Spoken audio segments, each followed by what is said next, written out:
Welcome everyone to this metta Sesshin.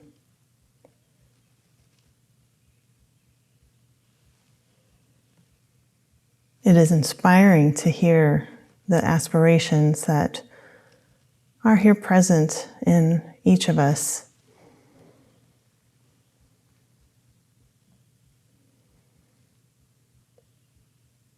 The heart of practice that beats in each body.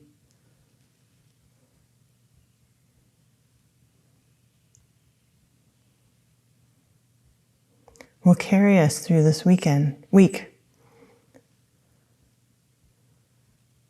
And we will carry each other through this week.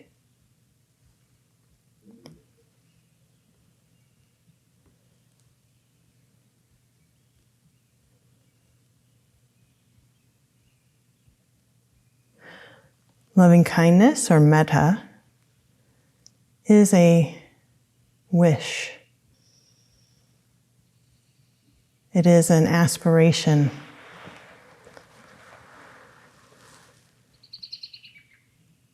A wish for the well-being of ourselves and others. Another translation for the word metta, which is a Pali word, often translated as loving kindness, another word for it is goodwill, this will for goodness, for benefit, beneficence. And it is indiscriminate.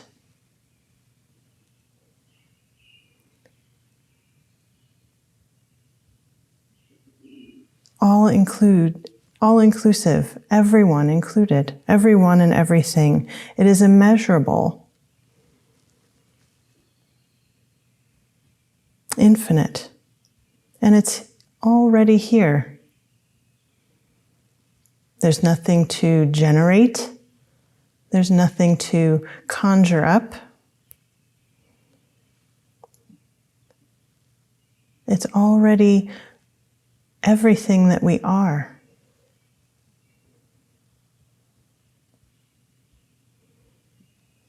That may be difficult to see sometimes.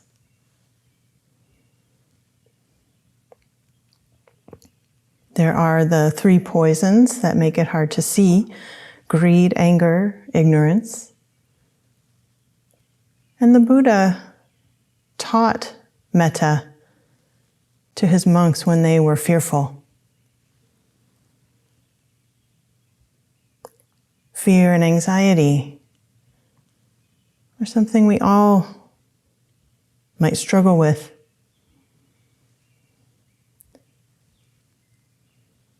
And metta can be an antidote.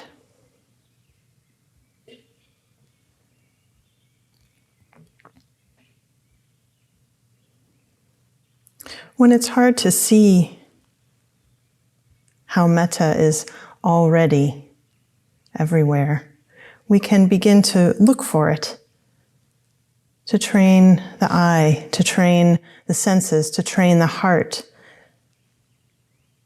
And we can start by practicing gratitude, where we can see this infinitely giving, infinitely generous universe that is already showering so many blessings upon us right this very moment.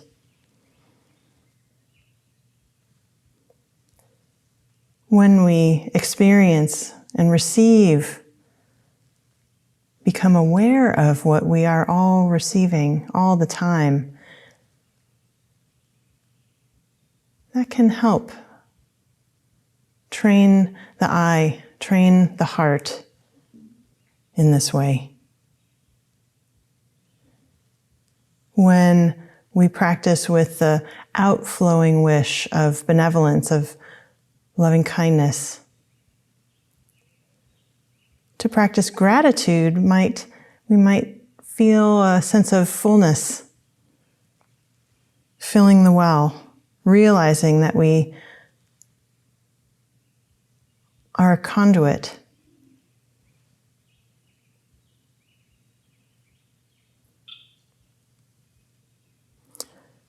So if we are beset with fear and anxiety, a sense of not enough, or like there's something to defend, we might begin to turn the mind towards what is here, the roof over our head, the clothing that we wear, the food that keeps us alive, and even this breath, freely given.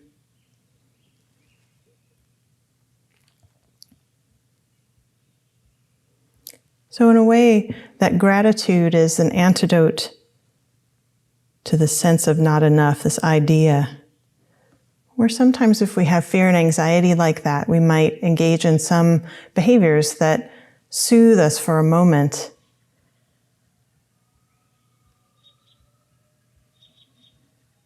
So for instance, something like hoarding or purchasing things, when we find ourselves in discomfort, we might reach out for something that makes us feel differently, moves us away from the discomfort. Or maybe it's social media. Or maybe it's having a drink. Whatever it is, we've all got our ways of avoiding our present moment experience.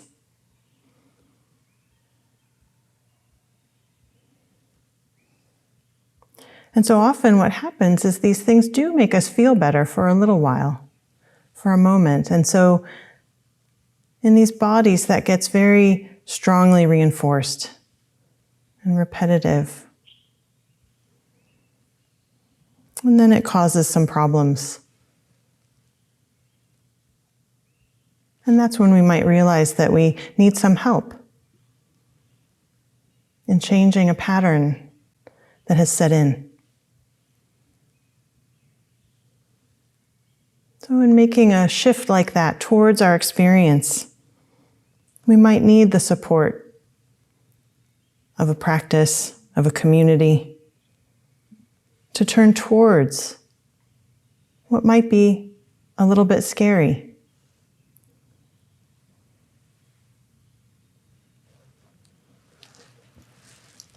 One of the recommendations of the Buddha was to practice something called gladdening the mind. Gladdening the mind.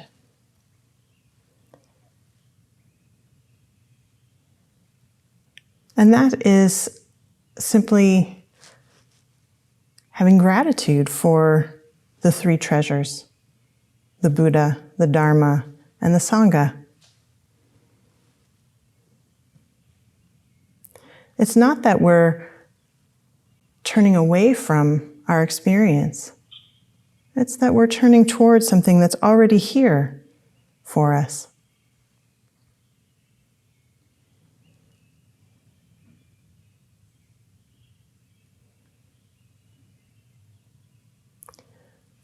We come here to practice, to stop maybe a repetitive pattern and really look at what we're doing. Really look at what this mind is up to. Really look. And to do that, we need to have kindness and patience with ourselves and with each other. We come to practice to settle the body,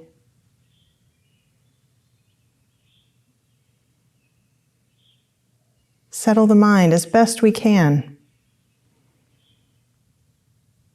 and engage in these practices that have been given so freely by the Buddha. This historical person who figured out something about freedom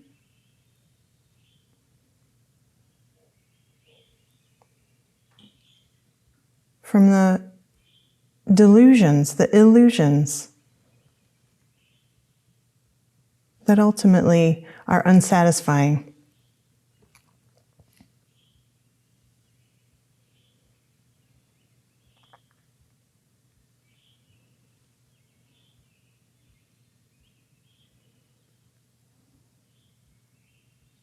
We can be grateful for this Buddha nature within ourselves, that we are not separate from anything. This curious awareness, this mysterious life. We come to practice to honor what's right here, right now.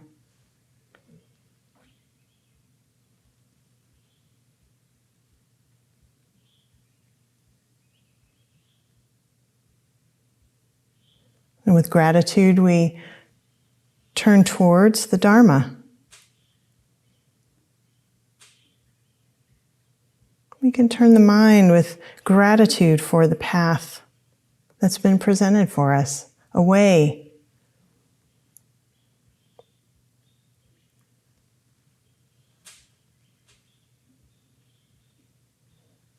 The path has been signposted. Here are the speed bumps. Here are the danger signs. Here is the map. And many, many, many practitioners have walked this path before us and offered their advice. We can rest in this.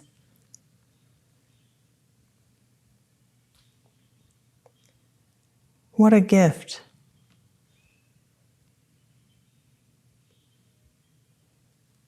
This path that encourages us to aspire to harmlessness.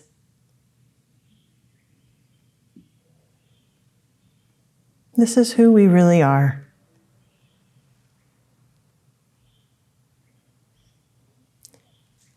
In gratitude for the Sangha, the community of practitioners,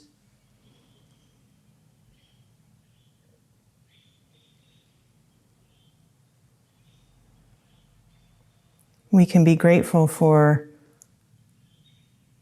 each other as we move through this retreat together. Support one another in our aspiration.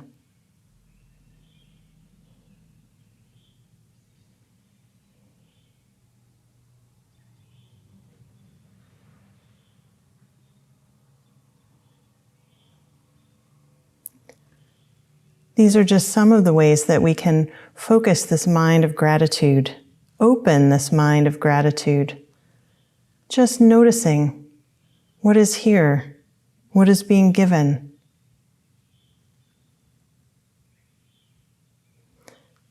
Great Vow Zen Monastery sits on land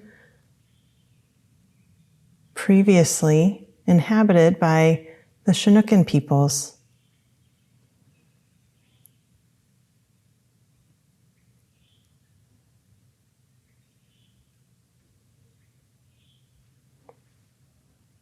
It's important to honor this history of the peoples who came before, the peoples who are still here, and the circumstances that bring us here, the innumerable causes and conditions.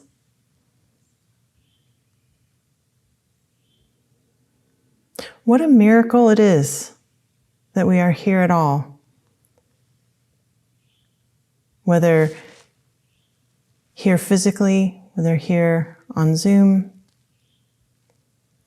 can we acknowledge the miraculousness of this moment together?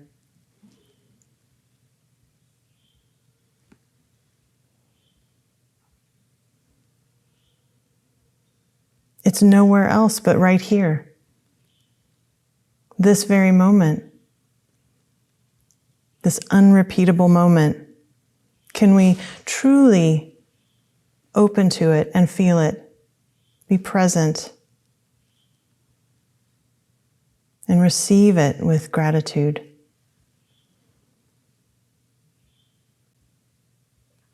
That doesn't require a special feeling to have.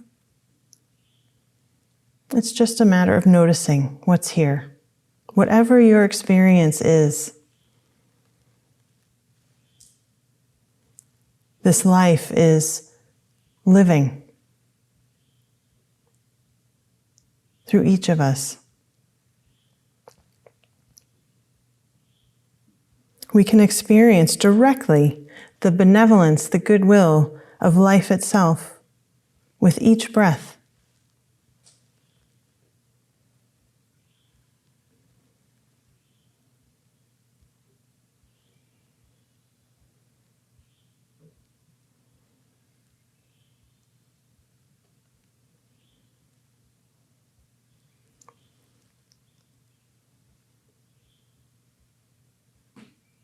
So we begin in gratitude to our teachers, in gratitude to our companions on the path, to all the circumstances that have allowed us to be right here, right now.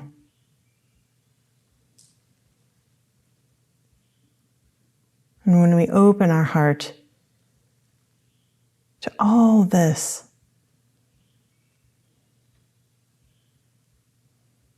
we can join this flow of benevolence, of goodwill, of loving kindness.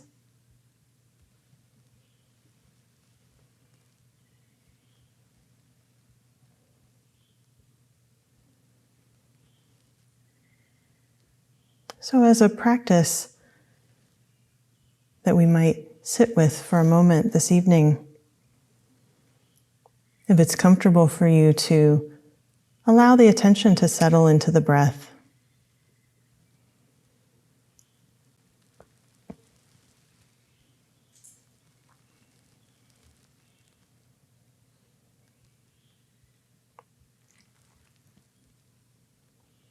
It's also perfectly okay for the attention to be elsewhere if needed.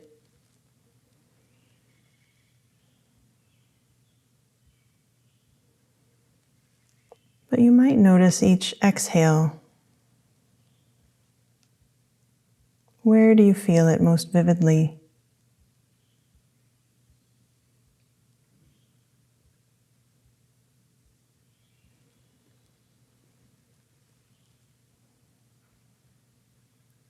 Can you notice the point at which the exhale becomes an inhale?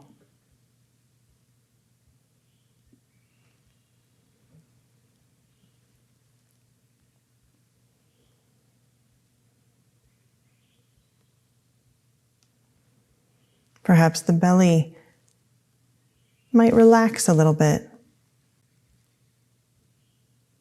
Become open to receiving the inhale.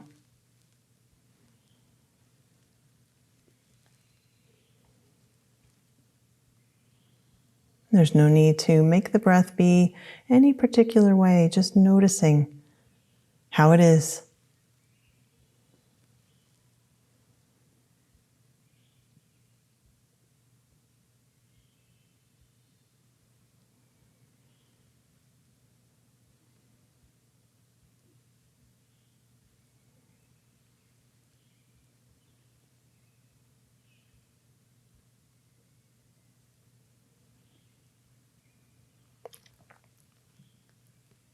If it's helpful to connect each exhale with a phrase of gratitude, this is what is being given to me right now. Again, you don't have to have a special feeling to simply notice what is. This is what is being given to me right here, right now.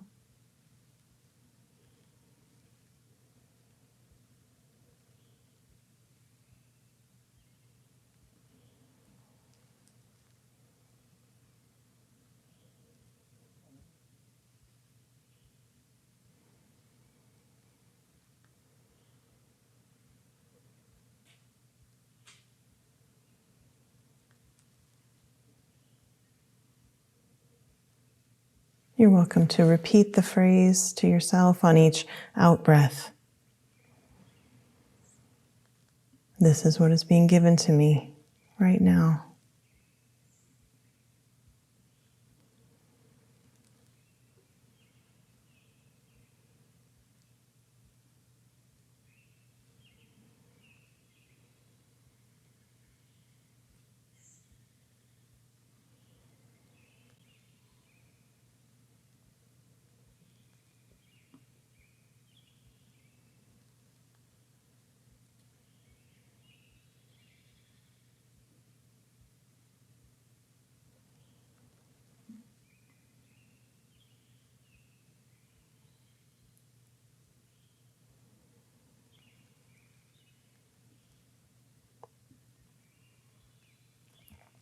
On the exhale, this is what is being given to me now.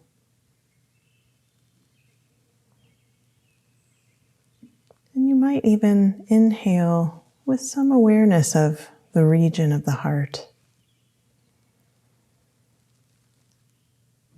Can you physically feel a slight expansion, openness?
Feeling this receiving of the breath, this gift of the breath. This is what is being given to me now.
We might bring awareness to the senses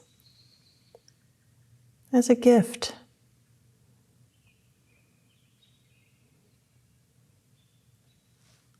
with the sounds that we can hear. This ability of hearing.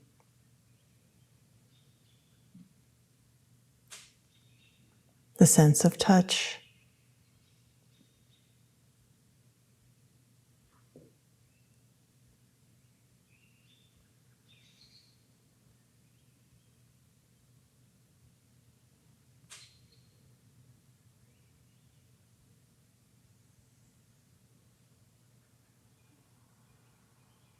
The clothing that warms the body, feeling the sensation of warmth, softness.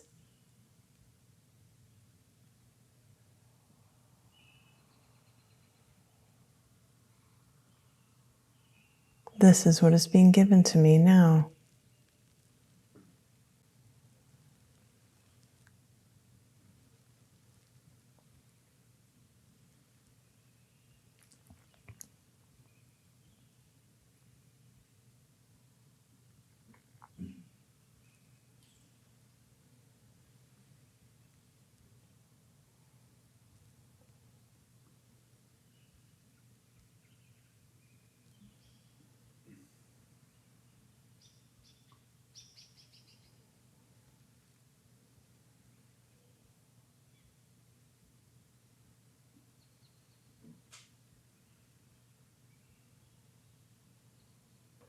So as we prepare to continue this exploration, this practice together, beginning here with the practice of gratitude, aligning ourselves with the loving kindness that is everywhere.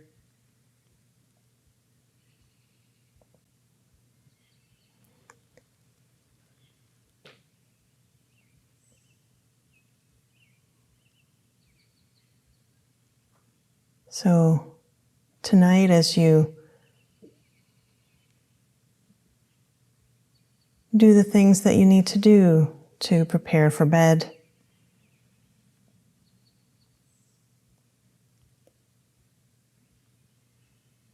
please bring awareness into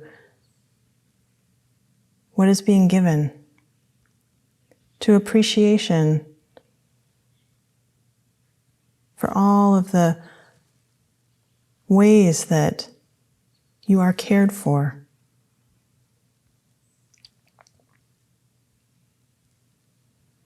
For all of the senses of the body alive and awake.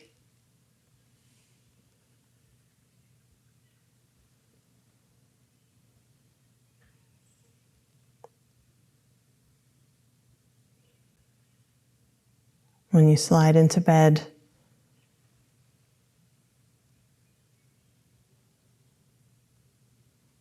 for the comfort of sleep and breathing, this is what is being given to me now.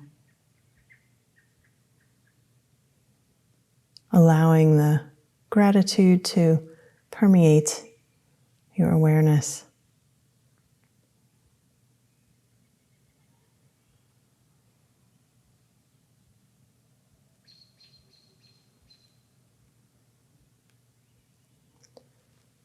So as we close this practice, perhaps allowing some light into the eyes, perhaps gently even moving fingers and toes and just feeling the aliveness in the body.